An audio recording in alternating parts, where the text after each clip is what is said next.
Sabe o que é autossabotagem? A gente não sabe. Vou explicar o que é autossabotagem. A autossabotagem é quando você não acredita em você. E você tem hábito de dizer para você mesmo que você não consegue fazer alguma coisa, seja o que for. Quando eu era adolescente e eu tentava fazer alguns cursos, eu lembro que em frente à minha casa morava um rapaz e ele era referência da rua, porque ele tinha muitos certificados. Eu me sentia a pior pessoa do mundo perto dele. Eu não tenho um certificado na vida. Mas ele tinha certificado de informática, ele tinha certificado disso, daquilo e tal. E eu estava pensando, rapaz, eu nunca vou conseguir. Eu lembro que eu entrei em alguns cursos e eu sempre desistia, na metade. Não é porque eu achava que eu não conseguia, é porque eu desinteressava, isso não faz não, está para mim não. Eu ia fazer outra coisa, nunca dava certo, eu não fazia nada, nunca concluía nada.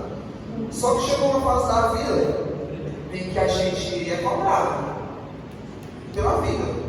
A gente vai cobrar por outras pessoas. Na vida ela chega e você cobra. E ela disse, e aí? É isso mesmo? Vai ficar por aqui? E aí eu comecei a perceber que eu, mesmo eu tinha que concluir algumas coisas, mesmo que eu não me interessasse por aquilo, ou mesmo que eu achasse que eu não valia muito bom naquilo. Mas eu comecei a terminar. A gente se auto-sabota por vários motivos. Tem gente que auto-sabota mesmo sendo uma pessoa inteligente, uma pessoa interessada, porque a autossabotagem ela não está relacionada à inteligência. A autossabotagem também, muitas vezes, apesar de estar em alguns pontos, mas outros não está relacionada 100% com sabedoria, porque às vezes o sábio também auto-sabota. A autossabotagem ela está relacionada 100% ao medo, né? A gente tem uma região do cérebro que fica mais ou menos na altura dos nossos olhos, né? Que é a amígdala, não é a garganta, é onde fica no cérebro.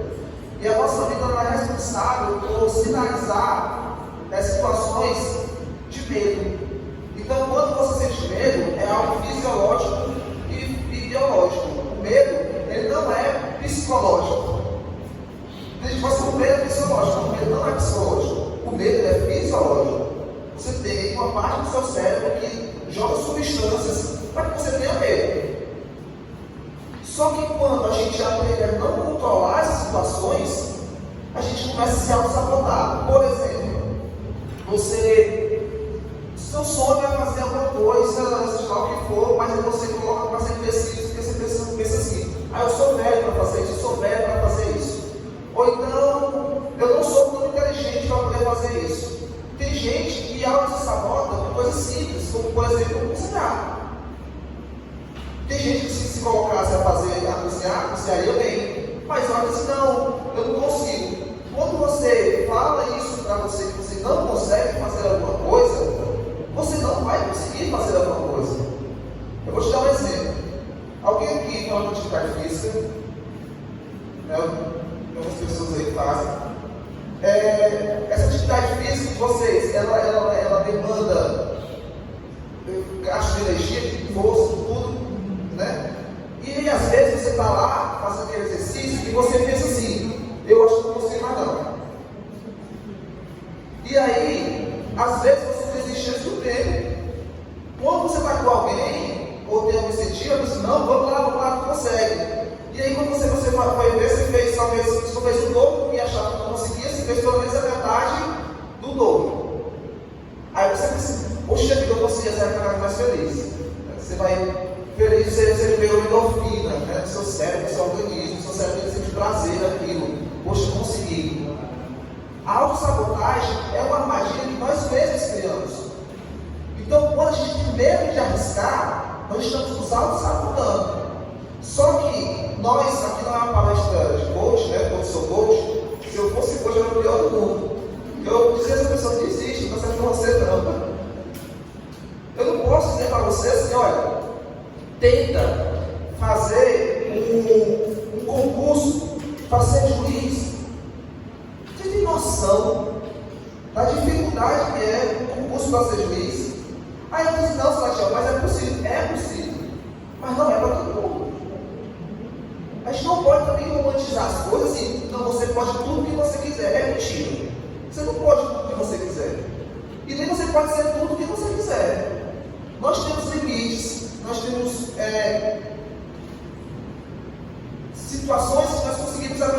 não. Quando o ser humano ele não aprende a saber os seus limites, acontece aquilo que aconteceu com o submarino. Que o cara mora com o Titanic e explode. Implode, na verdade, né? E morre todo mundo. Se em algum momento o camarada que desenvolveu o submarino tivesse falado assim, olha, eu acho que não dá certo não, pessoal, vou fazer isso não, porque em algum momento pode ter uma palavra errada. Alguém poderia falar para ele e falou assim, falar assim, você está certo, você está voltando. Não faça isso não, vai em frente. E aí o camarada poderia morrer do mesmo jeito. Então você vê que a autossabotagem tem que ter um cuidado para que a autossabotagem não seja confundida com sabedoria. Que a autossabotagem não seja confundida com bom senso. Porque tem coisas que não é pra gente. Tem coisas que é pro. Eu sou muito ruim. Não é que eu sou ruim. Eu não sou. Não é de mim. Entendeu? Tem coisas que não é de você. Futebol. Tem gente que é ruim no futebol. Ele joga quando ele é ruim. Né, Fábio? Agora, eu não sou ruim. Eu não consigo nem ser ruim.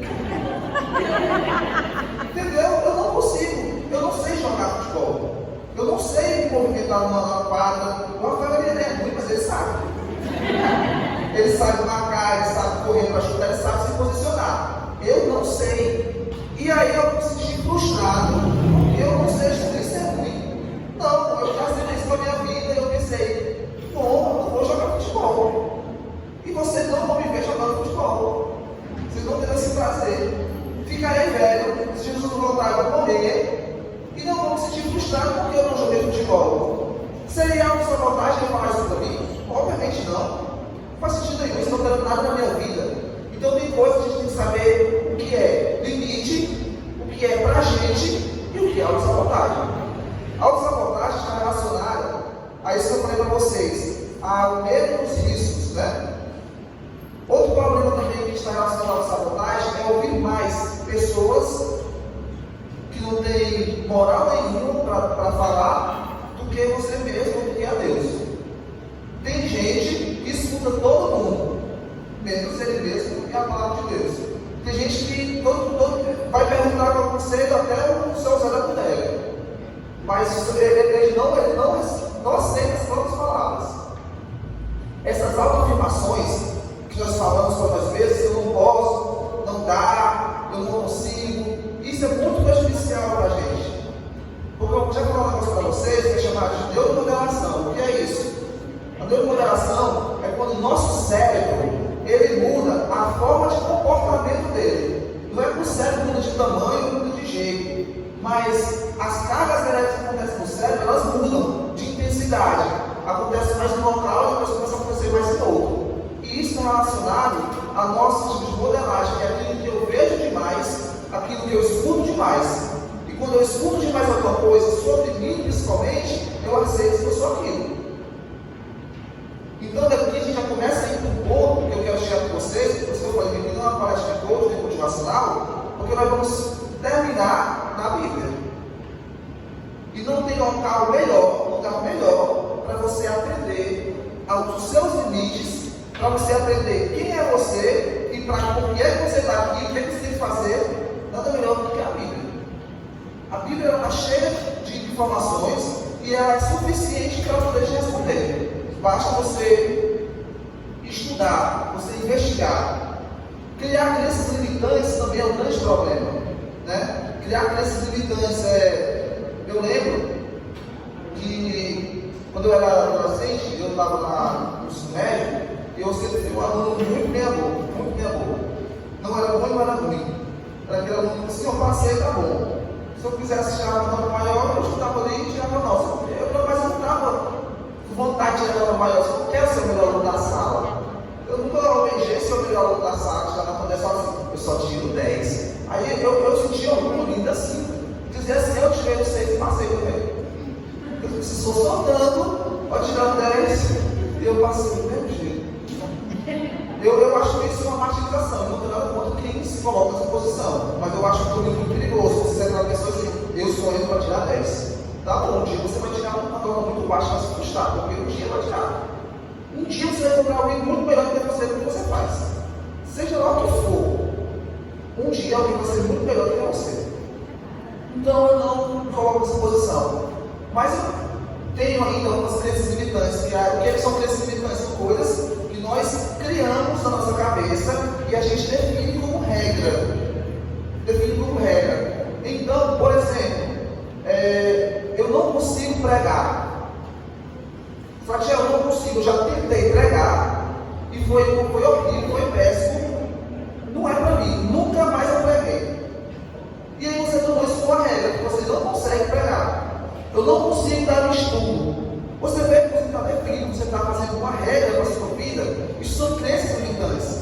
Ou então dizer assim, gente, eu nasci para ser pobre e eu vou ser pobre o resto da vida. É isso aí. Isso são crenças limitantes, são coisas que você define para a sua vida e você segue com regra de fé. Então, crenças limitantes, a palavra se diz, ela não vai te deixar em lugar nenhum, porque ela vai te prender onde você acha que deve ficar. Você vai se conformar com o que é ruim. Você vai se conformar com coisas que Deus não planejou para você. A gente escuta muito por aí, na internet, principalmente, pessoas pregando e dizendo que você é vencedor, que você é uma obra-prima, e tudo isso é verdade. Não é nada nesse aspecto. Porém, nós temos que entender qual é o sentido de vencer e o que é esse vencer. Nós temos que entender também que Deus, Ele não nos criou para sermos perdedores. Deus não nos criou para o sofrimento. Deus não nos criou para morrermos. Deus, Ele nos criou com vários motivos, mas os grandes motivos que Ele nos colocar na terra foi para que nós possamos, porém a gente perdeu essa oportunidade, mas que nós pudéssemos governar. O ser humano, ele foi criado e colocado no jardim para governar. A Bíblia diz isso. E o ser humano, ele tinha toda a autoridade sobre os animais, tinha autoridade sobre a natureza. O ser humano foi criado para isso. Então, toda a estrutura física, corpórea, mental e espiritual do ser humano tinha esse objetivo, de governar. Porém, o pecado veio. E o pecado tirou essa habilidade nossa. Porém, a promessa de Deus, ela permanece. E agora, quando ela permanece, que um dia Ele prometeu restaurar tudo isso. E Ele disse que faria tudo igual como era antes. O pecado não vai existir, a perfeição está em todos os lugares, e você ser o que você era antes, perfeito. E mais semelhança de Deus. Então, também a gente não pode pensar que nós somos a pior coisa do mundo, que nós somos o plano errado de Deus, que não deu certo, que a sua vida é fracassada e que você tem que estar aqui para servir a Deus e sofrer na terra. Não é isso. Não é isso. Nós sofremos na terra por conta do pecado. Não porque Deus nos colocou na terra para sofrermos, ou porque Deus quer que venhamos a sofrer. Certo? Para finalizar, eu vou falar algumas estratégias que nós podemos fazer para acabar com a sabotagem. Eu queria que você abrisse sua Bíblia no livro de Josué, capítulo 1, versículo 8. Aqui eu já vou caminhando para o fim. Josué, capítulo 1, versículo 8.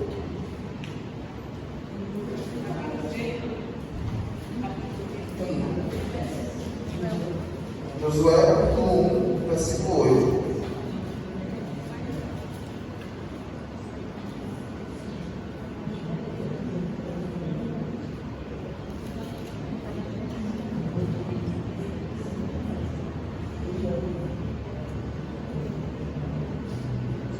Olha só aqui, para você ver, às vezes tem que ficar esperto com algumas mensagens que a gente escuta, que é o famoso o coach gospel, né? Aquela pessoa que usa a Bíblia para falar de coach, para falar motivacional e foge da realidade que a Bíblia quer falar. Mas também a Bíblia não nos derruba. A Bíblia tem o objetivo também de mostrar aqui qual é o nosso destino ao caminhar com Deus. E Josué, capítulo, você não história de Josué, não vou relatar aqui, mas você sabe que Josué tinha um desafio na vida dele, muito grande. Que era suceder quem? Moisés. Suceder Moisés, não podia ser qualquer um, não. Um dia Moisés desceu no monte, o monte dele estava brilhando por conta da glória de Deus. Moisés recebeu as tábuas dos 10 mandamentos. Moisés falou com Deus numa árvore pegando fogo e não queimava. Então, se você vê essa camarada aqui, não é para qualquer um. Tá certo? Eu me auto-saboto a situação de ó, não dá para mim não, Deus. Então, assim, eu não conseguiria não. Josué estava com essa resposta muito grande. E olha só o que é que Josué, capítulo 1, versículo 8 diz. Que o livro, diz o que era sua Bíblia?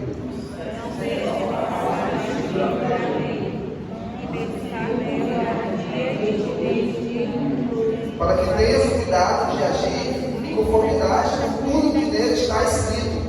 Desse modo, serás vitorioso em todas as tuas empreitadas e alcançarás bom êxito.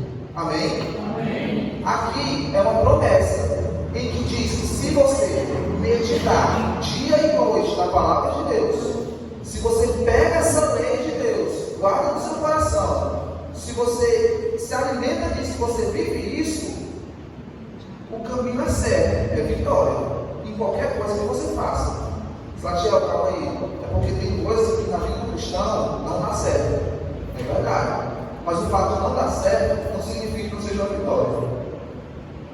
Às vezes perder significa ganhar, certo? Às vezes a gente se esforça muito para uma coisa, faz a vontade, se esforça muito para conseguir alguma coisa, e Deus diz assim, não. E aí ele tira longe de você. E você fica, meu Deus, eu estou tentando tanto, não está vindo, Deus, eu já te livrei, a vitória já veio.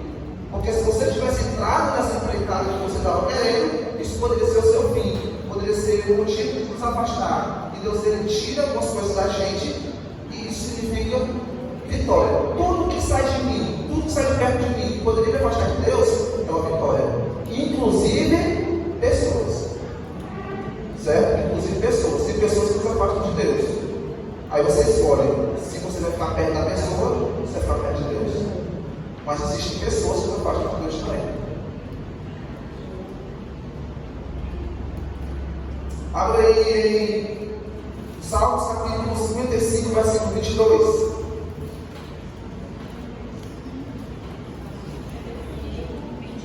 Isso, 55, 22.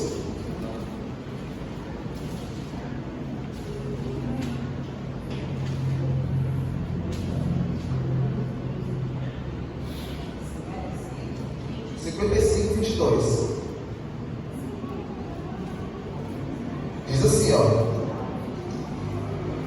entrega tuas preocupações a quem? Ao Senhor. Ele te sustentará. Jamais permitirá que o justo venha cair. Nós temos que entender que quando estamos com Deus e decidimos estar com Ele, porque às vezes a gente está com Ele, a gente não decidiu entrar, a gente está podendo ficar no pé. Mas quando você decide, quando você vira a chave, quando você cai em si e entende que não dá para viver hoje dele, agora eu quero estar perto dele e eu vou fazer de tudo na minha vida para fazer a vontade dele, o final do caminho é a vitória. Você pode chegar todo quebrado, mas vai chegar no fim da corrida e vai ser vitorioso.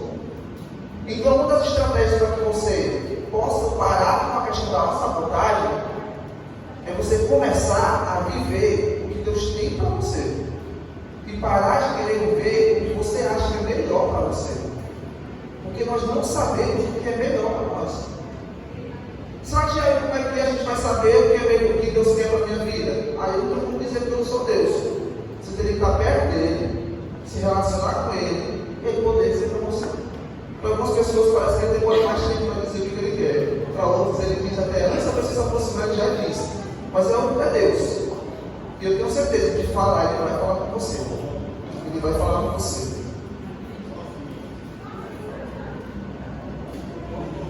Você tem que traçar metas alcançáveis. Pare de traçar metas que não dá para você. Quando a gente traça metas muito altas, a gente se frustra. E isso é mais motivo para a gente se auto-sabotar. Então, coloque metas que dê para alcançar. Não coloque metas que não dê. Sonhar, a gente pode. A gente também tem que ser consciente, mas não o suficiente para saber que nem todo sonho vai se transformar em realidade. Coerência. Tem coisas que não passarão de sonhos. E nem por isso a gente pode ser uma pessoa frustrada, porque faz parte da vida. Algumas coisas acontecerão, outras não. Pensar o necessário para fazer. Porque se a gente pensa demais, às vezes passa a vontade de fazer. Mas pensar de menos, também a gente faz muitas vezes por irresponsabilidade. E aí cai no buraco. Então pense o necessário para fazer aquilo que você quer fazer. O suficiente. Não fique inventando coisa, mas também não deixe de pensar. E por último, que não é menos importante, é o mais importante de tudo isso, é confiar em Deus. É não se preocupar. É pegar sua preocupação e colocar nas mãos de Deus, como o texto diz. E começar a ler a palavra de Deus, e somente essas partes que Deus diz para você, que Ele vai te ajudar, que Ele vai te sustentar, que Ele vai garantir para você, que Ele vai te guiar, que Ele vai mostrar o caminho. Você tem que começar a se alimentar disso. Quando você se alimentar disso diariamente, constantemente, você vai trabalhar a questão que eu falei para você da neuromodelação, que é uma coisa que você vê muito e você começa a viver o que você vê. Eu acho que você já começou a falar algumas coisas em algum momento que você não tinha o que falar, mas porque alguém fala tanto perto de você, você começou a falar.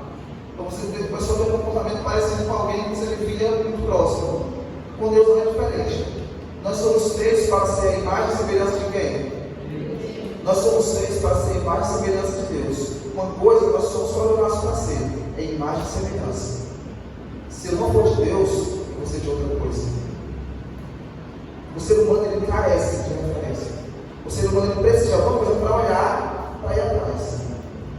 Ou ele vai olhar para Deus, ou ele vai olhar para o mundo, ou ele vai olhar para alguém, mas ele tem que olhar para alguma coisa para poder ser parecido. Porque nós queremos nos encontrar, faz parte da gente. Porque nós somos feitos para ser imagem e semelhança de Deus. Nós somos feitos para olhar para Ele constantemente e ser parecidos com Ele. Mas quando eu desvio o meu objetivo de ser imagem e semelhança de Deus, eu começo a ser imagem e semelhança de outra coisa que não é Deus. Então, quando eu olho para Deus, no alimento do que Deus tem para me dar, eu começo a ver as coisas diferentes. E aí eu me sinto vitorioso, não pelas minhas metas, pela minha força, mas pela força de Deus. Amém? Amém. Vamos orar? Fica de pé nessa oração?